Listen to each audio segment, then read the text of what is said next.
ଗ୍ରାହକଙ୍କୁ ଲାଗିବ ବଡ଼ ଝଟକା।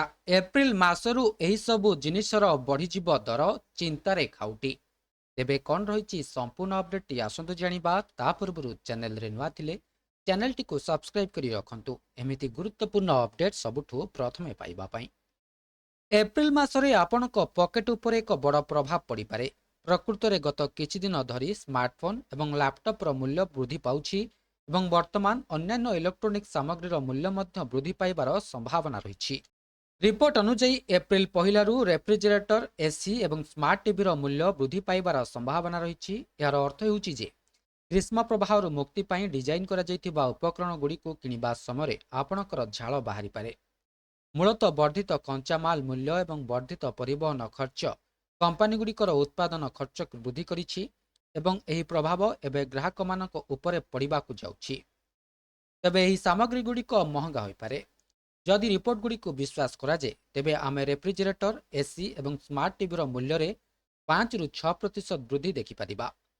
ଉଲ୍ଲେଖନୀୟ ଯେ ମେମୋରି ଚିପ୍ସର ଅଭାବ ପୂର୍ବରୁ ମୂଲ୍ୟ ବୃଦ୍ଧି କରିଛି, ଯାହାର ପ୍ରଭାବ ବର୍ତ୍ତମାନ ସ୍ମାର୍ଟଫୋନ୍, ଲ୍ୟାପଟପ୍, ସ୍ମାର୍ଟ ଟିଭି ଏବଂ ସମାନ ଉପକରଣଗୁଡ଼ିକର ମୂଲ୍ୟରେ ଦୃଶ୍ୟମାନ ହେଉଛି। ସେହିପରି ପ୍ଲାଷ୍ଟିକ୍, ରେଜିନ୍ ଏବଂ ପଲିମର ଭଳି ଅତ୍ୟାବଶ୍ୟକୀୟ ସାମଗ୍ରୀର ମୂଲ୍ୟ, ଯାହା ରେଫ୍ରିଜରେଟର ଏବଂ ଏସି ତିଆରି ପାଇଁ ଗୁରୁତ୍ୱପୂର୍ଣ୍ଣ ଅଟେ, ସେଗୁଡ଼ିକ ମଧ୍ୟ ଗତ କିଛି ଦିନ ମଧ୍ୟରେ ବୃଦ୍ଧି ପାଇଛି।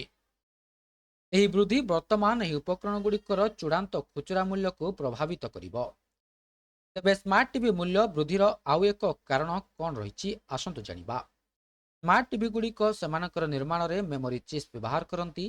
ଫଳସ୍ୱରୂପ ଏହି ଉପକରଣଗୁଡ଼ିକର ମୂଲ୍ୟ ବୃଦ୍ଧି ଅନିବାର୍ଯ୍ୟ ଅଟେ।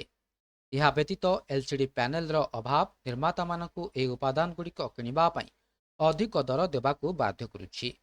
ଫଳସ୍ୱରୂପ ସ୍ମାର୍ଟ ଟିଭି ମୂଲ୍ୟରେ ବୃଦ୍ଧି ନିଶ୍ଚିତ ରହିଛି। ଏହି ମୂଲ୍ୟ ବୃଦ୍ଧି 32 ଇଞ୍ଚ, 43 ଇଞ୍ଚ, 55 ଇଞ୍ଚ ଏବଂ 65 ଇଞ୍ଚ ଟିଭି ମଡେଲଗୁଡ଼ିକ ଉପରେ ସବୁଠାରୁ ଗୁରୁତ୍ୱପୂର୍ଣ୍ଣ ପ୍ରଭାବ ପକାଇବ ବୋଲି ଆଶା କରାଯାଉଛି। ତେବେ ଲ୍ୟାପଟପ୍ 35% ପର୍ଯ୍ୟନ୍ତ ମହଙ୍ଗା ହୋଇପାରେ। ପ୍ରୋସେସର, ଜିପିୟୁ ଏବଂ ମେମୋରି ଉପାଦାନଗୁଡ଼ିକର ବୃଦ୍ଧି ହେତୁ ଏହି ବର୍ଷ ଲ୍ୟାପଟପ୍ ମୂଲ୍ୟ 35% ପର୍ଯ୍ୟନ୍ତ ବୃଦ୍ଧି ପାଇପାରେ। ଶିଳ୍ପ ବିଶେଷଜ୍ଞମାନେ କହିଛନ୍ତି ଯେ ବର୍ଦ୍ଧିତ ର୍ୟାମ୍ ମୂଲ୍ୟ ଏବଂ ପ୍ରବେଶ ସ୍ତରୀୟ ଇଣ୍ଟେଲ୍ ପ୍ରୋସେସର ଅଭାବ ଯୋଗୁଁ ଲ୍ୟାପଟପ୍ ମୂଲ୍ୟ ବୃଦ୍ଧି ପାଇବା ଆରମ୍ଭ ହୋଇସାରିଛି। ପୂର୍ବରୁ 30,000ରୁ 35,000 ରେଞ୍ଜରେ ବିକ୍ରି ହେଉଥିବା ଲ୍ୟାପଟପ୍ ଏବେ 45,000 ଟଙ୍କାର ସୀମା ଅତିକ୍ରମ କରିବାକୁ ଆରମ୍ଭ କରିଛି ବୋଲି ସୂଚନା ମିଳିଛି। ତେବେ ଏହା ଥିଲା ସମ୍ପୂର୍ଣ୍ଣ ଅପଡେଟ୍ଟି। ଭିଡ଼ିଓଟି ଭଲ ଲାଗିଥିଲେ ଭିଡ଼ିଓଟିକୁ ଲାଇକ୍ କରନ୍ତୁ, ସେୟାର କରନ୍ତୁ ଏବଂ ଚ୍ୟାନେଲଟିକୁ ସବସ୍କ୍ରାଇବ୍ କରିବା ପାଇଁ ଭୁଲନ୍ତୁ ନାହିଁ।